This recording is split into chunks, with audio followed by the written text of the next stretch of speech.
नमस्कार दोस्तों।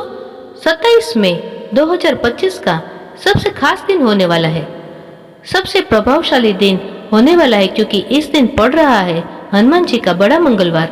साथ ही साथ शनि जी की जयंती भी है। इस दिन शनि जी का जन्म हुआ था और ऐसा माना जाता है कि कुछ छोटे छोटे उपायों को अगर आपने कर लिया, शनिदेव जी महाराज की कृपा आपके ऊपर बनती है। साथ ही साथ क्योंकि बड़ा मंगलवार भी है, आज तक जितने भी आपके मंगलवार पड़े हैं, उन सब मंगलवारों में खास मंगलवार का दिन आपके लिए है। इस दिन अगर आपने सही तरीके से उपायों को कर लिया तो आपके ऊपर से शनि की दृष्टि, कुदृष्टि हो या साढ़े साती हो या ढैया हो या कोई भी महादशा हो आपके ऊपर लगी है, हर चीज का निवारण होने वाला है। एक बात आपको पता होगी कि शनिदेव जी महाराज जो है न्याय के देवता है। साथ ही साथ हनुमान जी की अगर बात करें तो वो बल और रक्षा और आपको कॉन्फिडेंस देते हैं और आपको एक शक्ति देते हैं, ओज देते हैं, वो सामर्थ्य देते हैं जिससे आप जीवन में बहुत कुछ कर पाते हो। मैं कुछ तरीके आपको बताने वाली हूँ। जो भी चीजें आपको करना है, विधिवत करना है, नियमबद्ध कर तरीके से करना है। यह समझना है कि पूरे दिन हम शनिदेव जी महाराज के लिए अपने आप को समर्पित करेंगे। पूरे दिन हम हनुमान जी के लिए अपने आप को समर्पित करेंगे और जिस तरीके उपाय उनको नियमित करने के लिए है, आज तक आपने जितने भी उपाय करे वो आप कर पाएंगे या नहीं कर पाएंगे वो अलग बात है, लेकिन कल जो उपाय आपको करना है वो मैं मंत्र बताती हूँ। कुछ ऐसा उपाय बताती हूँ जो बहुत ही कारगर है। जितने भी लोग हैं वो कर लेंगे, अगर आपकी लाइफ बदल जाती है। मंगलवार सच में बहुत खास होने वाला है, तो बिल्कुल भी मिस मत कीजिएगा। एक और बात याद रखिएगा, अगर आप हनुमान जी के अनन्य भक्त हो तो आपको किसी भी तरीके से शनिदेव जी वैसे भी परेशान नहीं करते। अगर आप शनिदेव जी महाराज को स्किप भी कर देते हैं तब भी आपकी लाइफ बदल जाती है और हनुमान जी का आशीर्वाद आपके ऊपर बना रहता है।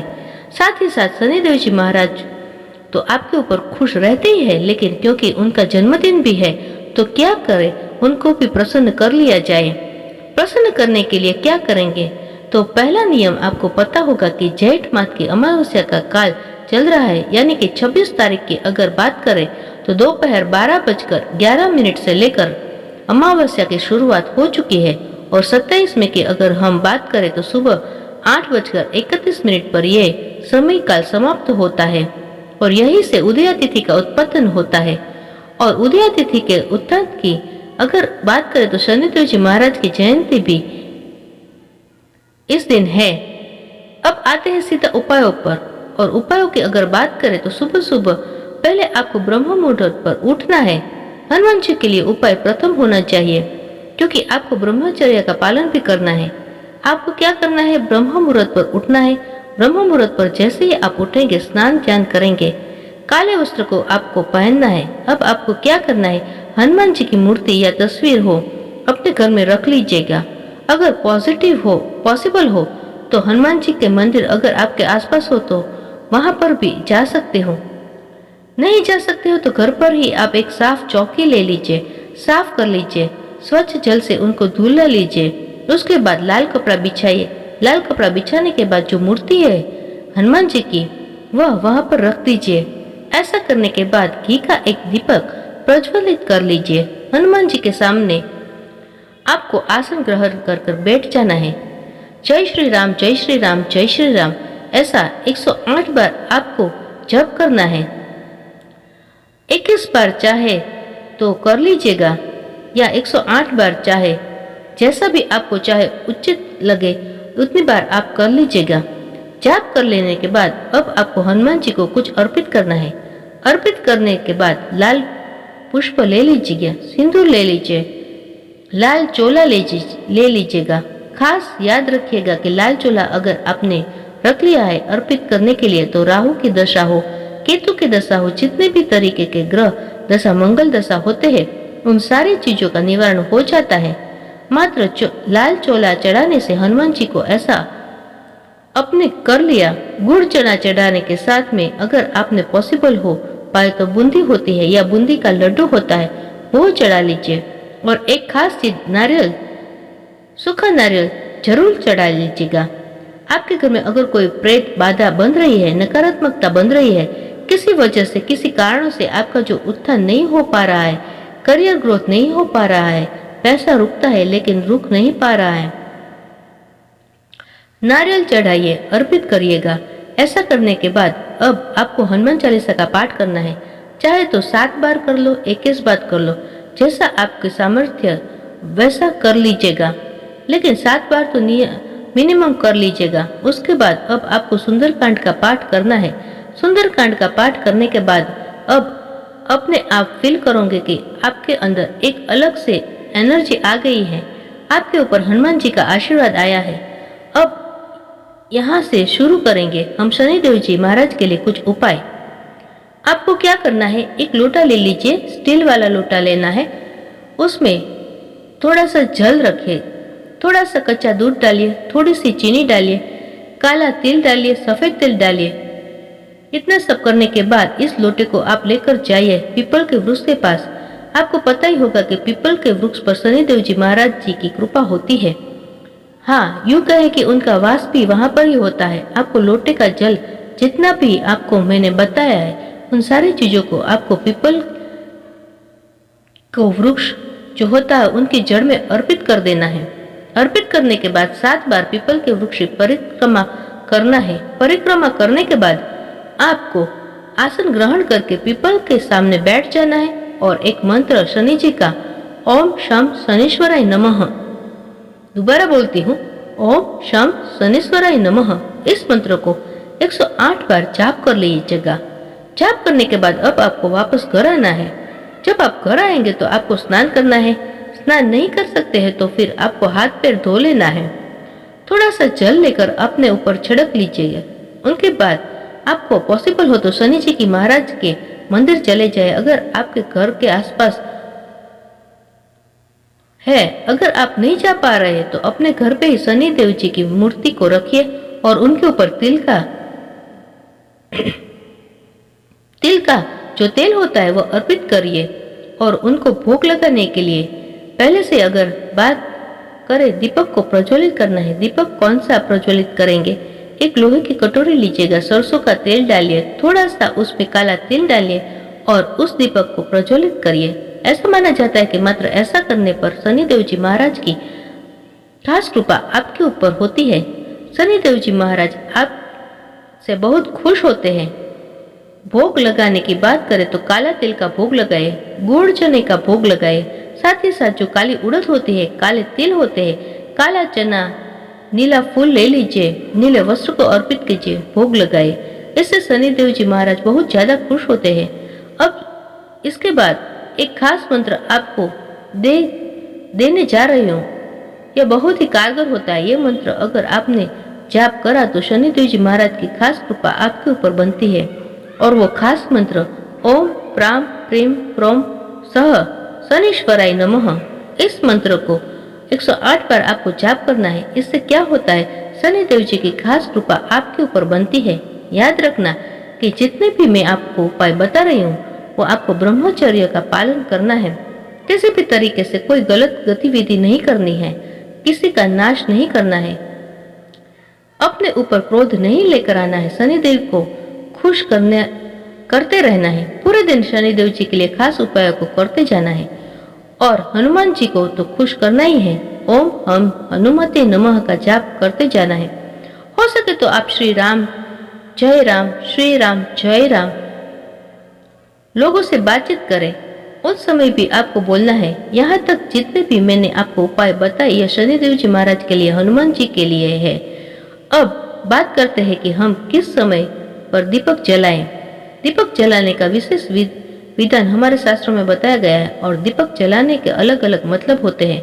अब दीपक जलाए कहाँ पर, देखिए अपने पीपल के वृक्ष पर सुबह जो स्टील का लोटा था, जो आपको बताया मैंने सामग्री जो अर्पित की थी, उसी पीपल के वृक्ष पर एक सरसों का तेल का दीपक जलाना है। या आप या तो मिट्टी का दीपक ले लो या तो फिर आप आटे का जो होता है, आटे को गूंथकर उसमें दीपक बनाकर रख सकते हो। सरसों का तेल डालिए, थोड़ा सा काला तेल डालिए और दीपक को प्रज्वलित करिए। एक जगह तो यह हो गई। दूसरी जगह शाम सूर्यास्त के समय आपको अपने घर के मुख्य दरवाजे पर सरसों का तेल जो है उसका दीपक बनाना है और उसमें थोड़ा काला तिल डालना है, या आप मिट्टी का भी ले सकते हैं और दीपक को प्रज्वलित कर लीजिएगा अपने घर के मुख्य दरवाजे पर। तीसरा खास उपाय, यह उपाय जो आपको प्रज्वलित करना है मुख्य दरवाजे पर, उसके आपके घर पर अलग कोई नेगेटिविटी आ रही होगी उसका विनाश बाहर ही हो जाएगा। उस दीपक के चलते वो बाहर ही जलकर खाक हो जाएगी। तीसरी खास वजह है रसोई घर। रसोई घर में आपको दीपक जलाना है, सेम सरसों के तेल का ही दीपक जलाना है। काला आप जो है तिल डाल लो, चाहो तो सफेद तिल भी डाल सकते हो। साथ ही में रसोई में अन्नपूर्णा माता जी का वास होता है, तो आपके घर में कभी भी कोई भी ऐसा योग नहीं बनता है कि आपके घर में गरीबी आए, पैसा नहीं आ रहा है। आप लोगों के घर में जो है भूख हड़ताल मची है, खाने के लाले हैं, ऐसा कभी भी नहीं होगा। अगर आप अन्नपूर्णा माता जी को भी इस दिन खुश कर लेते हैं तो एक और खास जगह बचती है घर के अंदर, जो ईशान कोण पर दीपक प्रज्वलित कीजिए। ऐसा माना जाता है कि इस अंकुल पर देवी देवताओं का वास होता है। साथ ही साथ अगर आपके घर में पितृदोष है, पितृ की खुश होते हैं, नाराज नहीं होते हैं, यह दीपक जलाने से, यह दीपक की जलाई हुई इन जलाने पर भी आपको बहुत सारे फल मिलते हैं। आपका जीवन बदल जाता है। आपके घर में जितने भी दोष है, आपकी जिंदगी के जितने भी दोष है, कुंडली के जितने भी दोष है, उनका भी विनाश हो जाता है। आपको पता होगा कि कई लोगों के ऊपर राहु की दशा है, केतु की दशा है। अगर आप शनिदेव जी महाराज को खुश कर लेते हो, क्योंकि शनिदेव जी महाराज के ये दोनों लोग एजेंट है और उनकी कृपा या उनका दोष होता है तो यह तक इंसान के ऊपर नहीं पड़ता है। जब तक शनिदेव जी महाराज आपके खुश है, और हर एक कुंडली की अगर बात करें तो कुंडली में शनिदेव जी महाराज को खुश करना बहुत ही ज्यादा जरूरी है, तो आप इनको खुश करेंगे।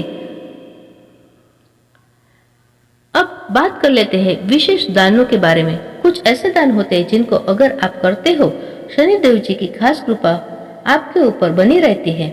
वो दान है काले तिल का दान, काले कपड़े का दान, काले जूते का दान। अगर आपसे हो पाए तो लोहे का कोई बना हुआ सामान है जिसको दान कर लीजिएगा। तिल का जो तेल है होता है उसका दान कर दीजिएगा। खास उपाय है शिलाजीत का दान, बहुत ही ज्यादा प्रयोग में आया जाता है। शिलाजीत का दान करिए, इससे भी शनि महाराज बहुत ज्यादा खुश होते हैं। और ये चीज सब शास्त्रों में लिखी हुई है। ये खास शास्त्र है जिसका नाम बृहस्पति हो रहा है।